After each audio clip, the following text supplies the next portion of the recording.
Good morning. ఇవాళ పత్రికలోని ప్రధాన వార్తల గురించి అయితే చూసుకున్నాం. సో ముందుగా సాక్షి చూసుకున్నట్టయితే నిన్న జరిగిన 3 నియోజకవర్గ సభలు ఏవైతే ఉన్నాయో సీఎం జగన్ కి సంబంధించి అందులోని కొన్ని పాయింట్స్ అయితే మనం ఇక్కడ చూసుకున్నాం. సో అది పెత్తందారులకు కూటమి, కర్నూలు కళ్యాణ్ దుర్గం రాజంపేట ఎన్నికల సభలో సీఎం జగన్ ధ్వజం. సో దుష్ట చతుష్టయానికి ఏం కావాలో మోదీ అమిత్ షా అదే మాట్లాడుతున్నారు. 10 ఏళ్ల క్రితం హామీ ఇచ్చిన ప్రత్యేక హోదాపై ప్రకటన చేస్తారని అందరూ ఆశించారు. ప్రజలకు తీవ్ర నిరాశ మిగిల్చి మనపై 4 రాళ్లేసి వెళ్లారు. సో చంద్రబాబు అంత అవినీతిపరుడు దేశ చరిత్రలోనే లేడన్న నోటితోనే పొగడ్తల. మీ రాకతో రైతులు, అక్కా చెల్లెమ్మలు, అవ్వ తాతలకు, పిల్లలు, సామాజిక వర్గాలకు ఏమైనా జరిగిందా? పెత్తందారి భావజలంతో ఓటు అడుగుతున్నారు. సో రూపం మార్చుకున్న అవినీతి అంటరానితనంపై యుద్ధం ఇంకా మిగిలే ఉంది అంటూ కూడా సీఎం జగన్ అయితే కామెంట్ చేశారు. ఇక మరిన్ని పాయింట్స్ చూసుకుంటే ఇక ముగ్గురి ఫోటోలతో 2014లో మేనిఫెస్టో హామీలు ఇచ్చి విమర్శించడమే ఆనవాయితీ. సో మీరు ఇక్కడ నొక్కే బటన్ సౌండ్ ఢిల్లీ దాకా వినిపించాలి. 600 అయినా ముస్లింలకు 4% రిజర్వేషన్లు కొనసాగి తీరాల్సిందే. వాటిని మత ప్రతిపాదికన ఇవ్వలేదు, వెనుక బూటంతో అధికారంలోనే ఇచ్చారు. సో ఎన్ఆర్సీ, సిసిఏతో పాటు మైనార్టీల ఇజ్జత్ ఇమాన్ కు అండగా నిలబడతా అంటూ కూడా కామెంట్ అయితే చేశారు. సో 7 అసెంబ్లీ సీట్లు మైనార్టీలకు ఇచ్చి పొలిటికల్ రిజర్వేషన్లు సైతం కల్పించిన ఏకైక పార్టీ మీ బిడ్డదే. మైనార్టీలకు మంచి చేసిన చరిత్ర బాబుకు ఉందా? ఏ జన్మకైనా వస్తుందా అంటూ కూడా కామెంట్ అయితే చేశారు. సో ఇక్కడ చూసుకుంటే ముఖ్యమంత్రి అనే వ్యక్తి ఆప్యాయత చూపిస్తేనే ఎస్సీ, ఎస్టీ, బీసీ, మైనార్టీలో ఆత్మస్థైర్యం పెరుగుతుంది. గుండెల్లో పెట్టుకుని ప్రేమ చూపిస్తే గ్రామాలు, రాష్ట్రంలో వారికి ఇచ్చే గౌరవం పెరుగుతుంది. వారి ఆత్మ గౌరవం ఇనుముడుతుంది అని కూడా కామెంట్ అయితే చేశారు. సో ప్రస్తుతం ఏపీలో ఆగిన పథకాల గురించి మనం ఇక్కడ కొన్ని పాయింట్స్ చూసుకుందాం. చంద్రబాబు కుట్రలకు హైకోర్టు బ్రేక్. అక్కా చెల్లెమ్మల ఖాతాలోకి డబ్బులు పడకుండా బాబు కుట్ర. రైతుల ఇన్పుట్ సబ్సిడీ, విద్యార్థుల విద్యా దీవెన వెనుక మోకాలుడు. సో ఎన్నికల కమిషన్ పై ఒత్తిడి తెచ్చి నిధులను నిలిపేసిన బాబు రాష్ట్ర ప్రభుత్వం హైకోర్టును ఆశ్రయించడంతో ఊరట. 10వ తేదీన నిధుల పంపిణీకి వెసులుబాటు ఇచ్చిన న్యాయస్థానం. నిధులు పంపిణీ చేయొద్దన్న ఈసీ ఉత్తర్వులు 10 వరకు నిలుపుదల. సో 11 నుంచి 13 వరకు మాత్రం నిధులను పంపిణీ చేయొద్దని స్పష్టీకరణ. నిధుల పంపిణీ అంశాన్ని ప్రచారం చేయడానికి వీల్లేదని కూడా ఆదేశం.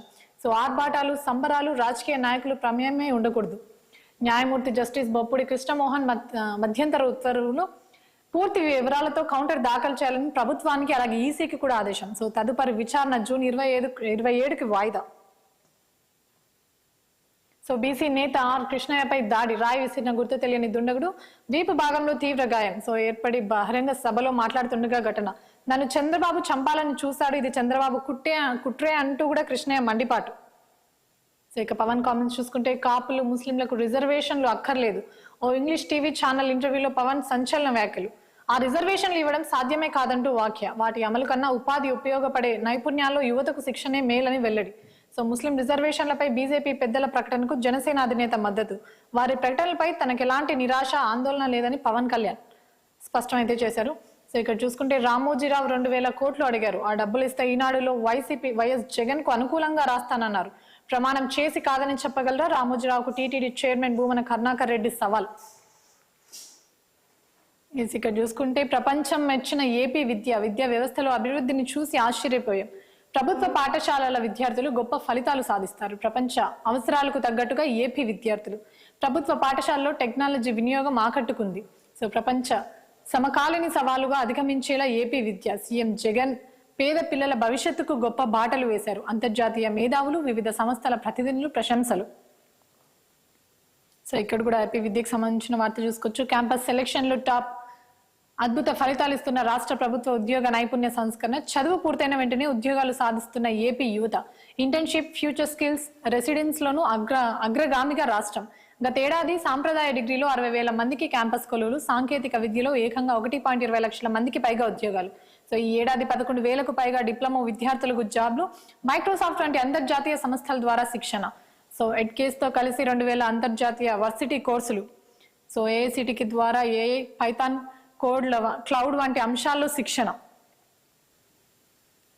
సో ఇవి సాక్షిలో ప్రధానంగా ఉన్న వార్తలు. సో ఇక ఈనాడులో ప్రధానంగా చూసుకుందాం. సో నిన్న ఏదైతే అమిత్ షా అలాగే మోదీ టూర్స్ కి సంబంధించిన వార్త మనం ఇక్కడ చూసుకోవచ్చు. కాంగ్రెస్ కు ఏటీఎంల రాష్ట్రం. బీజేపీ 400 స్థానాల సాధనలో తెలంగాణ కీలకం. సో భువనగిరి సభలో కేంద్ర హోంమంత్రి అమిత్ షా చేసిన కామెంట్స్ ఇవి.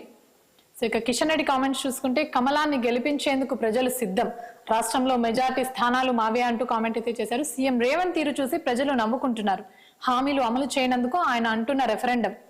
సో విభజన హామీలపై మాట్లాడే నైతిక హక్కు కేసీఆర్ కు లేదు, మరోసారి మోదీ అనేది జన నినాదం, అభివృద్ధి సుస్థిర పాలనకు బీజేపీని ఆశీర్వదించాలి అని కూడా కామెంట్ అయితే చేశారు.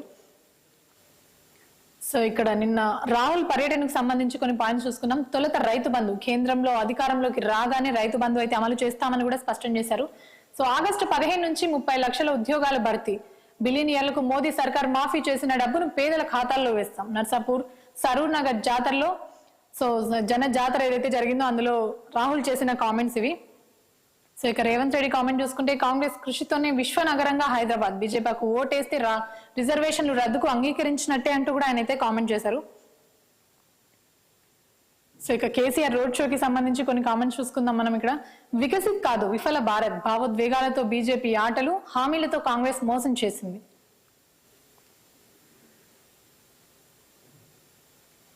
సో ఇక ఆంధ్రజ్యోతిలో ప్రధానంగా చూసుకుంటే సో మోడీ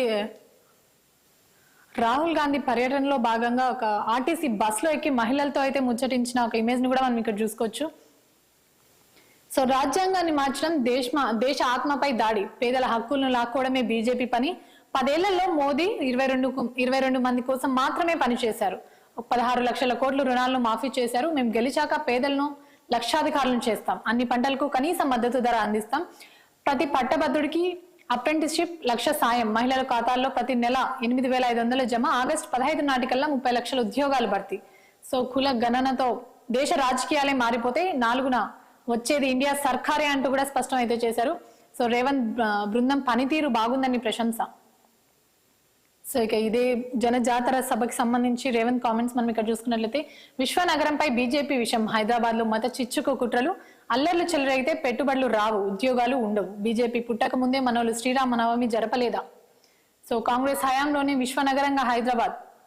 సో నవనీత్ కౌర్ పై చర్యలు తీసుకోవాలి అంటూ కూడా సీఎం రేవంత్ రెడ్డి డిమాండ్ చేశారు. సో ఇక అమిత్ షా కామెంట్ చూసుకున్నట్లయితే 10 ముస్లింల రిజర్వేషన్లు రద్దు, తెలంగాణను దేశంలోనే నెంబర్ 1 చేస్తాం, రేవంత్ విను, ఈసారి డబుల్ డిజిట్ ఖాయం, ఈ ఎన్నికలు అభివృద్ధికి జిహాద్ కు మధ్య పోరు, రాహుల్వి చైనా గ్యారెంటీలు, మోదీవి భారత్ గ్యారెంటీలు, కాంగ్రెస్ నామ మందిరాన్ని వ్యతిరేకించింది, మస్లీస్ బీఆర్ఎస్ కాంగ్రెస్ పార్టీలు ఒకటే, షరియత్ ఖురాన్ ఆధారంగా రాష్ట్రాన్ని నడిపిస్తున్నారు.